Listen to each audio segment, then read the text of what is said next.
Many cruisers realize only after boarding their ship that they forgot one or two items that they really could have used. In fact, I've done this myself, and I've also wasted hundreds of dollars on must-have cruise items that just sat unused in my cabin.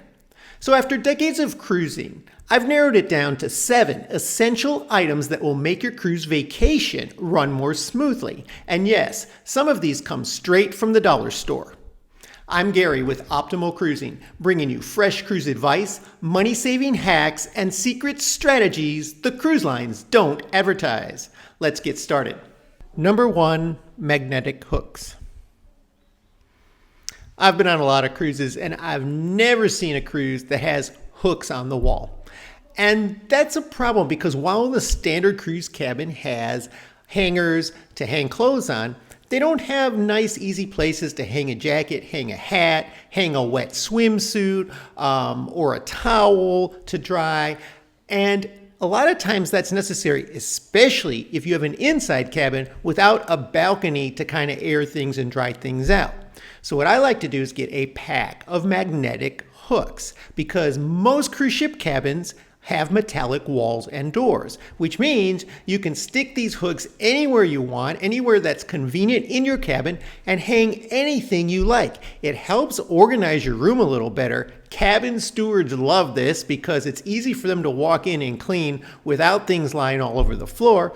And then it gives you a great place to dry or air out your swimsuit or a towel that needs to dry off a little bit without cluttering up the bathroom or without hanging things on the balcony. And yes, you can find a small pack of 2 of these at the dollar store for $1.25. Or if you want a whole set of them, you can spend a few dollars more and get a big pack from Amazon or Walmart. It's definitely a cruise packing must-have. And that doesn't even come close to the space saving this next item will bring you. Number 2, over-door organizer. A friend of mine was complaining about on his last cruise, I guess his wife brought 6 pairs of shoes and they were all over the cabin all the time. He was tripping over them in the middle of the night. And when I gave him this idea, he basically bought me dinner. All you need to do is bring an over-the-door organizer. These are cheap, $10 or less. Sometimes you can find plastic ones at the dollar store. And you can hang these over your bathroom door or over a closet door. And they have little hooks that will attach. And you can put anything in here. You can put shoes in there, sunscreen bottles. These cabins on cruise ships are getting smaller and smaller. These over-the-door hangers help keep your cruise cabin uncluttered. It makes your vacation go smoother, you're more organized, and you have all your things with easy grasp right there hanging on your closet or your bathroom door. And this next item is crucial because if you bring the wrong one, it could be confiscated. Number 3, USB power ports. When I first started cruising, I would always bring outlet extenders with me because cruise cabins are notorious for having limited number of outlets and you can't plug everything in. And these days, I've got an iPad, a cell phone, other devices that need to be charged up during my stay, and I don't have enough time to be switching things off with one charger. I want everything charged at night at one time. So what I do is I bring one of these multi-USB port chargers. You can find them from 4 to 8 to 12 different USB ports on one plug-in, and that is still allowed on all cruise lines. Be careful if you bring one that has extra outlets on it because cruise lines are starting to confiscate those. More and more cruise lines are banning any item that extends the number of outlets that you can plug general things into. But they don't care if it just extends the number of USB ports. So you can buy one of these, skip Dollar Tree for this one. You want a better quality one, and you'll get a good one between $8 and $20 on a Walmart or Amazon. And you can plug all of your devices into one place. You'll never be searching for another outlet on your cruise ship again. And have you seen the size of those bathroom countertops lately? Number 4, hanging toiletry bag. I'm always cruising with my wife, And in fact, most cruisers are cruising with a partner or another adult and maybe one or two kids on top of that. And in some cases, 3 or 4 adults to a room. And anybody who's cruised knows that in those tiny cruise ship bathrooms, it's impossible to put all of your toiletries. Those sinks are barely 12 inches wide. You barely have enough room to put toothpaste and toothbrushes on there, much less everything else we need these days. So I always bring a hanging toiletry bag. Most standard cruise ship bathrooms have at least 1 or 2 towel hooks inside the bathroom. I recommend hanging this bag on there and putting all of your toiletries in one place out of the way. It's easy to access them that way. Cruise cabin stewards love this because it enables them to clean that bathroom so much more quickly. They don't have to be moving your stuff around, and I really don't want them moving my stuff around anyway. So I have it all in my bag, hanging up there. When I'm ready to use it, unzip, take it out, use what I need, put it back in the bag. One bag is big enough for me and my wife. So it's a pretty simple fix. And you can buy cheap ones for around $5, might last 1 or 2 cruises, or you can spend a little more money, $20 to $30 to $40, and get a very high quality one. It's totally up to you, but they have all kinds of these on Walmart and Amazon. Maybe you might even find one at the dollar store. And this next item saves me a major headache and at least $100 per cruise. Number 5, reusable water bottles.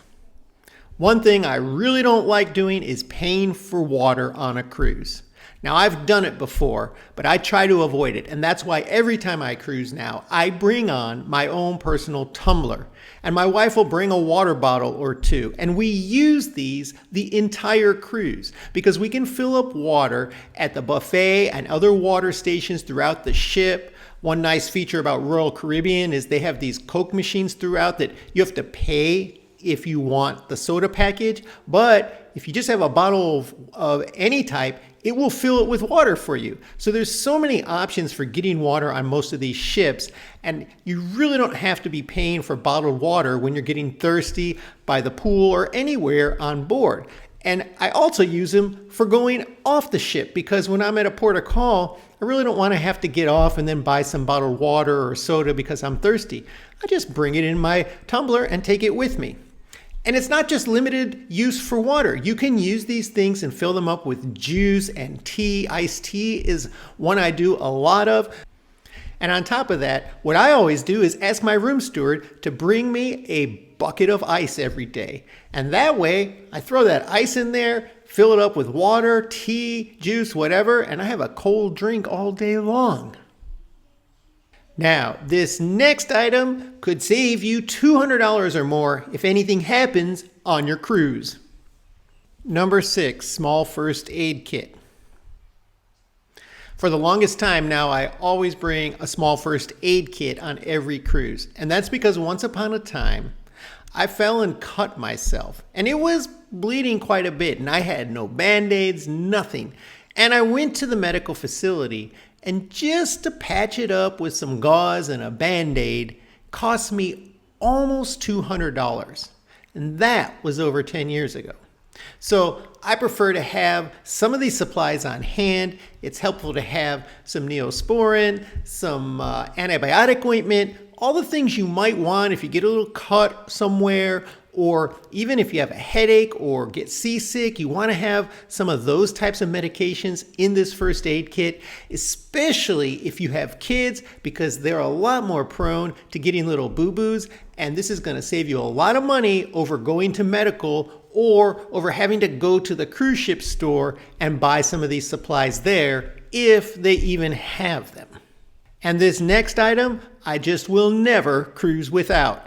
But first, if you've gotten any good tips from these items so far, make sure you subscribe to our channel and get all of our cruising updates.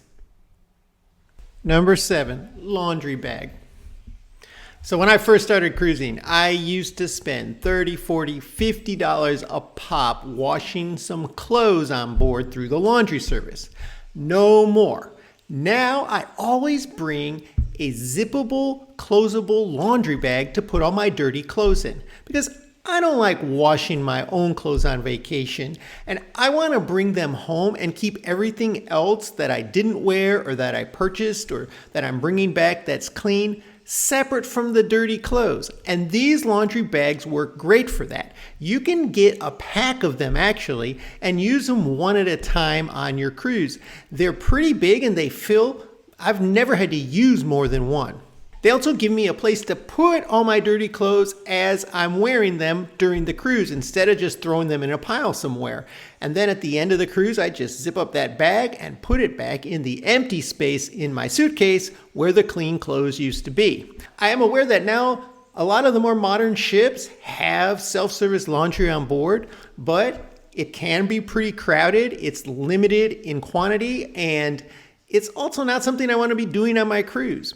But if you do, you might want to consider also throwing in a couple Tide Pods or other laundry pods to use because you don't want to be buying that stuff on board. What do you prefer to do, your laundry on board or bring it back home? Put it in the comments below. So now that you know 7 essential items you're going to want to bring on your next cruise, there are 10 things that smart cruisers always do the moment they board their ship to ensure a smoother cruise vacation. I'll tell you all about those right here.